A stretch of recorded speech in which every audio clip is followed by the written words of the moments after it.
अस्सलाम वालेकुम, welcome back. हम इस वीडियो में बात करेंगे कि आप एचएससी टेस्ट को अटेम्प्ट कैसे करेंगे, टाइम मैनेजमेंट कैसे करेंगे। आप 100 एमसीक्यूज है, 100 मिनट्स है, तो इसको 100 मिनट्स को आप कैसे यूटिलाइज़ करेंगे। क्वांटिटेटिव रीजनिंग को आप सबसे पहले करेंगे या आखिर में करेंगे, क्या करेंगे।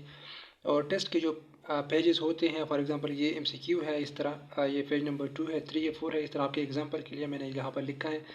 तो आप इसको कैसे करेंगे और कौन से पेज से स्टार्ट लेंगे और फिर बबल शीट आप कैसे करेंगे, उसमें से क्या क्या है। तो इस तरह के बहुत सारे पॉइंट्स हैं जो कि स्टूडेंट्स ये न करने की वजह से बहुत कम मार्क्स लेते हैं। मतलब उनके मार्क्स जो होते हैं 85 हो सकते हैं, लेकिन वो 75 लेते हैं, या उसके 75 ले सकते हैं लेकिन वो 55 लेते हैं। इस वजह से कि वो टाइम मैनेजमेंट नहीं करते। आसान आसान एमसीक्यूज होते हैं, वो इनसे रहते हैं, और मुश्किल एमसीक्यूज वो गलत करते हैं, तो इस वजह से उसके मार्क्स कम आते हैं। अगर मुश्किल एमसीक्यू आप गलत भी करें, लेकिन आसान एमसीक्यू जो होते हैं, अगर आप उसको टाइम दे दें और सही टाइम मैनेजमेंट आप करें, तो आप आसान एमसीक्यू का तो आप मार्क्स आपको मिलेंगे। तो अगर मुश्किल एमसीक्यू ज़्यादा नहीं होते, 15 एमसीक्यूज़ होंगे या 20 एमसीक्यूज़ होंगे जो कि थोड़े बहुत टफ होंगे, बाकी 80 एमसीक्यूज़ बहुत आसान होते हैं मीडियम लिहाज से। तो आप अगर टाइम मैनेजमेंट आप सही तरह करें तो आपसे कोई एमसीक्यू इस तरह नहीं रह सकता जो कि आप फिर बाद में ये अफसोस करें कि ये जो एमसीक्यू है बहुत आसान था, लेकिन ये मैंने देखा ही नहीं है क्योंकि टाइम नहीं था, मैंने अपना टाइम सारा मुश्किल एमसीक्यूज़ पे ज़ाया किया।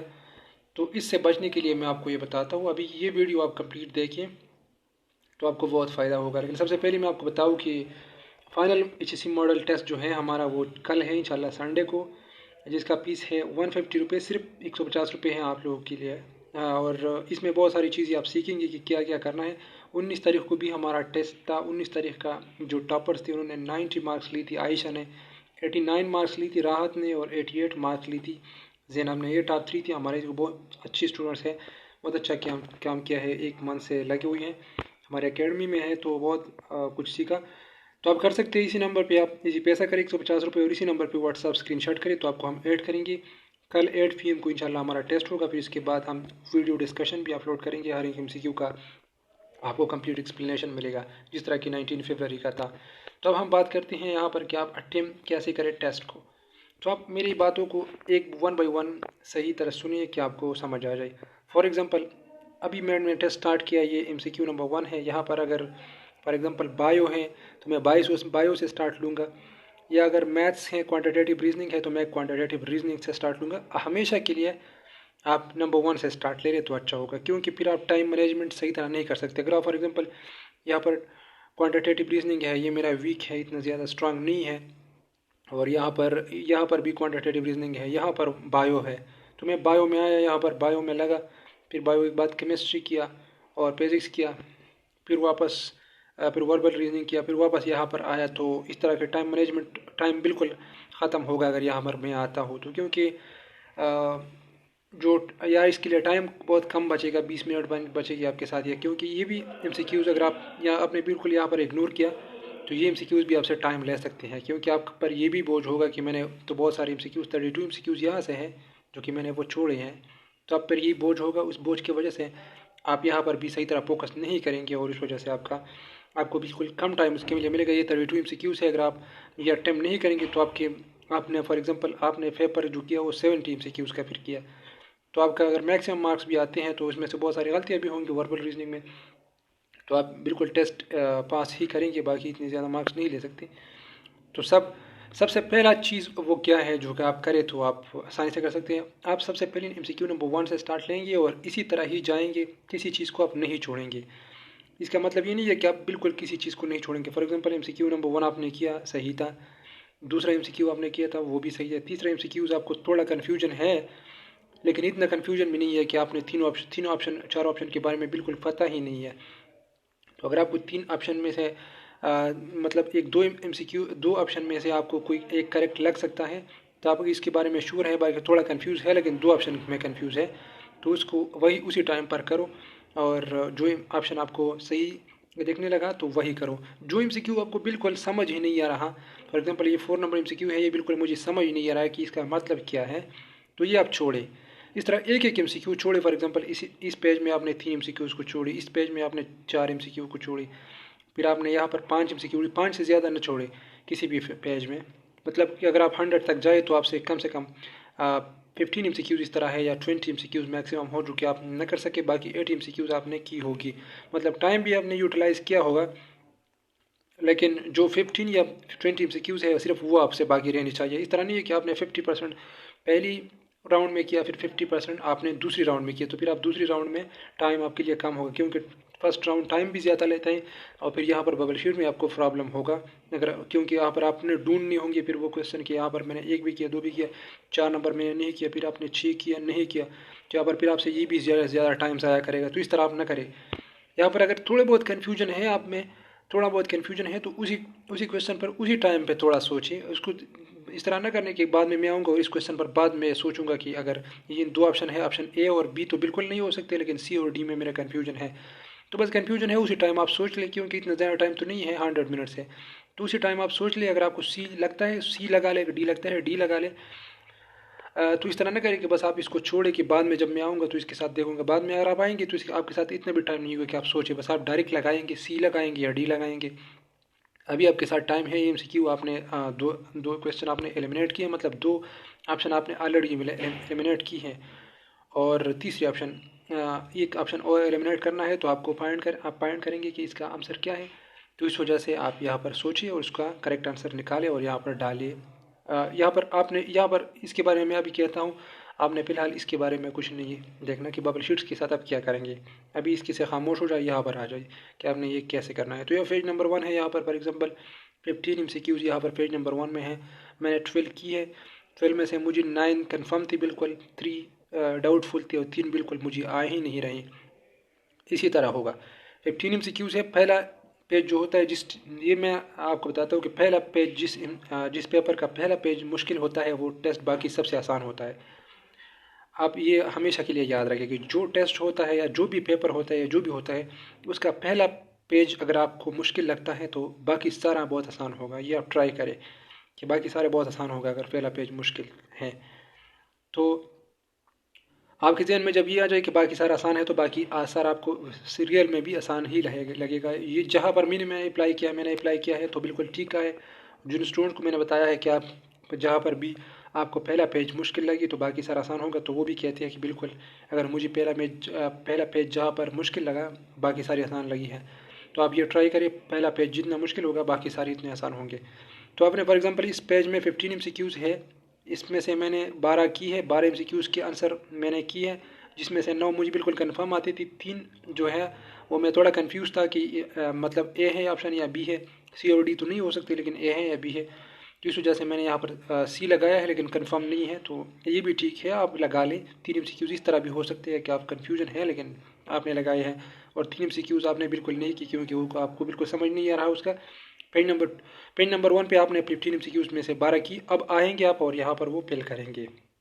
तो आप इस तरह करेंगे, इस तरह नहीं करेंगे कि एक MCQ आपने यहाँ पर किया फिर आपने यहाँ पर फिल किया फिर दूसरा किया फिर, और इस तरह भी नहीं करेंगे कि सारा टेस्ट पहले करें फिर यहाँ पर फिलिंग करें, ये भी नहीं है। आपने एक पेज में से 15 में से 12 MCQs की, आप ये आएंगे और यहाँ पर वो लगाएंगे, और वो किस तरह लगाएंगे, आप यहाँ पर फॉर एग्जांपल फिलिंग है तो आप इस तरह कर सकते हैं कि इसको अच्छी तरह फिल करें, लेकिन बहुत ज़्यादा बाहर भी नहीं निकले और अंदर अगर आपसे कुछ ना कुछ रह जाए तो कोई बात नहीं, मैं इसको जूम करता हूँ, आप देखिए ये फॉर एग्ज़ाम्पल ये मैं फिल करता हूँ यहाँ पर, तो यहाँ पर अगर आप फिल करते हैं ये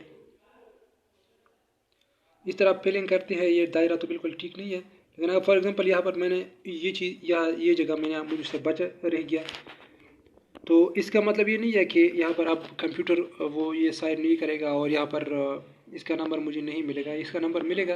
यहाँ पर सिर्फ आप 80% फिलिंग आपने करनी है, 80% फिलिंग अगर आपने किया तो इसका मतलब है कि ये MCQ हो गया। बाहर ज़्यादा नहीं निकलना, अगर थोड़े थोड़े इस तरह थोड़ा इतना ज़्यादा नहीं निकलना, बल्कि थोड़ा अगर आप निकल लेगी इस तरह थोड़ा बहुत निकल गए तो कोई बात नहीं है, लेकिन ज़्यादा नहीं निकलना। और MCQ को यहाँ पर इसको अगर आप शेड करते हैं तो इस तरह करेंगे, यहाँ से स्टार्ट ले लें, यहाँ से स्टार्ट आप इस तरह ले लें और फिर अंदर बाकी बाहर अंदर फिर जाए, तो इस तरह आसानी से हो सकता है, आपसे बाहर भी नहीं आएंगे, शेड पोर्शन बाहर भी नहीं गया और अंदर भी कंप्लीट होगा। तो इस तरह आपसे MCQ शेडिंग बिल्कुल करेक्ट आप करेंगे। इस तरह बाहर से स्टार्ट ले लें, इस साइड से इस तरह से थोड़ा एहतियात से ले लें, फिर जब आप यहाँ पर करेंगे तो इसको फिर जल्दी जल्दी करें। अगर आप 80% इसको शेडेड करेंगे तो बस हो गया काम, इस तरह सही है, तो फिर बिल्कुल ठीक है। तो आप इस तरह करेंगे कि एक पेज को यहाँ पर आप करेंगे एक पेज अगर आपने किया तो इस एक पेज की 12 MCQs आपने सॉल्व की, तो वो 12 MCQs आप यहाँ लगाएंगे, फिर यहाँ पर आएंगे। यहाँ पर भी इस तरह होगा, आप 15 MCQs यहाँ पर होंगे, इसमें से फॉर एग्जांपल आपको 10 कंफर्म है, 2 या 3 थोड़े डाउटफुल है, 3 आपने बिल्कुल की ही नहीं, तो यहाँ पर भी 2-3 MCQs आपसे रह जाएंगे, तो वो MCQs यहाँ पर छोड़े, उसके बाद सेकंड राउंड में आएंगे। फर्स्ट राउंड में आप ज़्यादा टाइम ले लें, लेकिन MCQs भी ज़्यादा करें। 80 तक MCQs आपका होना चाहिए, 20 से कम MCQs आप रहे आपसे बाकी रहे तो अच्छा है। इस तरह भी ना करें कि अगर वो जो मुश्किल MCQ है वो आपको याद नहीं है तो बस डायरेक्ट तुक्का लगा ले, तो ये भी नहीं है। बाद में जब आप आएंगे हो सकता है कि वो आपको थोड़ी बहुत समझ आ जाए, तो हो सकता है कि कुछ समझ आ जाए आपको, या टाइम आपके साथ हो फॉर एग्जांपल, तो आप सॉल्व कर सके या कुछ हो। तो इस तरह आप ना करें कि अगर आपको कुछ भी याद ना हो इसके बारे में, तो आप डायरेक्ट तुक्का लगा लें कि बस ये जो वैसे भी मुझे नहीं आ रहा। इस तरह भी ना करें, वो 3 MCQs छोड़े, बाद में हो सकता है आपको आ जाए। और जो थोड़े बहुत कन्फ्यूजन है तो वो वही लगा ले, वो ठीक है, वो लगा ले, उस पर ज़्यादा वो नहीं छोड़ना। अगर आप सारे छोड़ेंगे तो फिर जाएंगे कैसे, तो ये भी नहीं करना। तो 100 MCQ को बहुत आसानी से आप फिर करेंगे, मतलब टाइम को भी आप साथ साथ देख सके, लेकिन अगर इस तरह आप करते हैं तो फिर बहुत जल्दी जल्दी हो जाता है। पिछला मतलब जब आप वहाँ पर 50 मिनट्स जब हो जाएंगे तो वहाँ पर जो लोग होते हैं वो आपको बताएंगे कि 100 मिनट्स हो गई, half of the time is done, half time हो गया। तो आप फिर देखेंगे कि आपकी कितनी MCQs आपने की है, तो आप 50 या इससे ज़्यादा होंगे अगर आप इस तरह कर रहे हैं। 50 या 60 के आप करीब होंगे अगर आप 50 MCQs, या इससे ज़्यादा भी हो सकते हैं, क्योंकि इस तरह करने से आपको बहुत आसान होता है, जल्दी जल्दी हो सकते हैं। अगर आप यहाँ पर एक से स्टार्ट लेंगे, यहाँ पर 50 से या 35 से स्टार्ट नहीं लेंगे, क्योंकि अगर आप कहते हैं कि क्वान्टिटेटिव रीजनिंग बाद में करेंगे, सबसे पहले बायो करते हैं, तो इस तरह आपका सारा टाइम मैनेजमेंट ख़राब हो जाएगा। तो इस तरह आप नहीं करना, पहला जो भी हो बस फर्स्ट से स्टार्ट ले लें और फर्स्ट से स्टार्ट करें और इन तक इस तरह जाए, 100 तक इस तरह जाए, जो भी आपको आता है। तो बस अभी आया है आपके सामने, तो उसी से स्टार्ट ले ले और इस तरह करें। अगर आप इस तरह नहीं करें तो फिर 100 मिनट्स होते हैं, 100 MCQs से भी फिर आपको आसान MCQs भी आप मिस करेंगे, भूलेंगे, तो इस तरह नहीं होना चाहिए। तो आप इसी तरह करें जिस तरह मैंने बताया है आपको, तो ये अच्छा है, सक्सेसफुल वे है, जो आप करें तो अच्छा होगा। 20 MCQs अगर आपसे रह जाए तो दोबारा आपको 15-20 मिनट आपके साथ होंगे। 80 मिनट्स में आपने 8 MCQs की होगी, इससे ज़्यादा भी हो सकती हैं, तो फिर 20 मिनट्स आपके साथ होंगे। तो उस 20 मिनट्स में आप यहाँ पर MCQs भी करें और यहाँ पर भी करें। जहाँ जो इस तरह करते हो, यहाँ पर जो करते हो तो यहाँ पर भी वो करें। मतलब एक पेज में आपने 3 MCQs वो सॉल्व की, वो डिफिकल्टी तुक्का लगाया, जो भी किया, बस आपने यहाँ पर ऑप्शन लगाई इस तरह की, इसमें बी है, ए है, इसमें बी है, इसमें सी है, फिर यहाँ आए हो और लगाए। फिर यहाँ पर भी देखिए इस तरह के 35 फॉर एग्जांपल 35 में ए है तो, और 36 में सी है, 38 में डी है, तो यहाँ पर इस तरह आप लगाए एक एक पेज के, और जल्दी जल्दी हो जाएगा। तो ये थी टाइम मैनेजमेंट की वीडियो। और 100 MCQ टाइम मैनेजमेंट इस तरह खुद हो जाती है। आप हाफ टाइम जब हो जाए फिर आप देखना आप 50 से ज़्यादा MCQs आपने की होगी अगर आप इस तरह करते हैं। टेस्ट को आप इस तरह अटेम्प्ट करेंगे जिस तरह कि मैंने किया यहाँ पर, और क्वांटिटेटिव रीजनिंग हो, वर्बल हो, जो भी हो आप कर सकते हैं। और जिन स्टूडेंट ने अभी तक प्रिपरेशन नहीं किया, कुछ भी नहीं पढ़ा, या कुछ न कुछ रहते हैं, तो रिवीजन के लिए प्लेलिस्ट में जाइए, वहाँ पर GC बलूचिस्तान का जो प्लेलिस्ट है वो आप कर सकते हैं, वहाँ से आप रिवीजन कर सकते हैं। 2-3 दिन में सारी वीडियो आप देख सकते हैं। टाइम थोड़ा दे दे तो अच्छा होगा, वह पर करें। और मॉडल टेस्ट जो है, फाइनल मॉडल टेस्ट, वो इंशाल्लाह कल होगा संडे रात 8 बजे को, 8 PM को होगा ये टेस्ट, और 8 PM को इंशाल्लाह वो टेस्ट होगा। 150 रुपये आप इसी नंबर पे इसी पैसा करें, और इसी नंबर पे फिर व्हाट्सएप पे स्क्रीनशॉट सेंड करें, तो आपको हम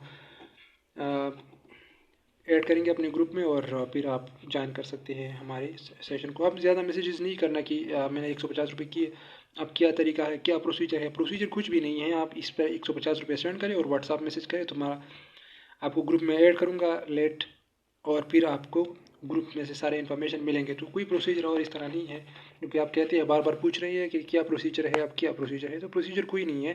150 रुपये आप सेंड करेंगे, इसी पैसा पे व्हाट्सएप पे स्क्रीनशॉट सेंड करेंगे, तो ये कन्फर्मेशन होगी। कल रात 8 बजे से पहले आपको ऐड करेंगे ग्रुप में, वहाँ पर आपको टेस्ट मिलेगा, फिर डिस्कशन रिजल्ट सब कुछ आपको मिलेंगे। तो बाकी बेस्ट ऑफ लक आपके लिए कहते हैं, और कोशिश करें कि आप सही तरह अच्छी तरह टेस्ट अटैम्प्ट करें। और बाकी पानी अगर आपके साथ हो टेस्ट के दौरान तो थोड़ा अच्छा होता है। अगर आप हाफ टेस्ट करें 50 मिनट्स हो जाए तो आप पानी पिए, पानी जो होता है, या कुछ शुगर इस तरह चॉकलेट वगैरह हो आपके साथ, तो वो आप वहाँ पर अगर आप शुगर आपको मिलता है उससे, तो ब्रेन शुगर जो होता है, शुगर मेन चीज़ है। यहाँ पर शुगर से एनर्जी आपको मिलती है और आपके ब्रेन को पावर मिलती है। पानी भी ज़रूरी होती है, ब्रेन पानी से भी बहुत एक्टिव हो जाता है। तो पानी भी आपके लिए ज़रूरी है। अगर आप पानी ले लें 50 मिनट्स के बाद, आप 1 मिनट पानी को दे दें तो अच्छा होगा। बाकी इसी तरह ही आप पेपर सॉल्व करें तो अच्छा होगा। और बाकी आपका अपना जो तरीका है वो भी आप कमेंट्स में लिख सकते हैं कि आप किस तरह कर सकते हैं और किस तरह आप अच्छी तरह करते हैं। ये तो मेरा तरीका था जो कि मैंने आपको बताया, और ये बेस्ट तरीका था। बहुत सारे स्टूडेंट्स का सक्सेसफुल वे है यही, और ये बहुत अच्छा है जिस तरह कि मैंने आपको बताया। आप अपना जो है वो आप कमेंट में शेयर कर सकते हैं कि आप किस तरह पेपर को सॉल्व करते हैं। बाकी इंशाल्लाह नेक्स्ट वीडियो में बात होगी। Thank you so much.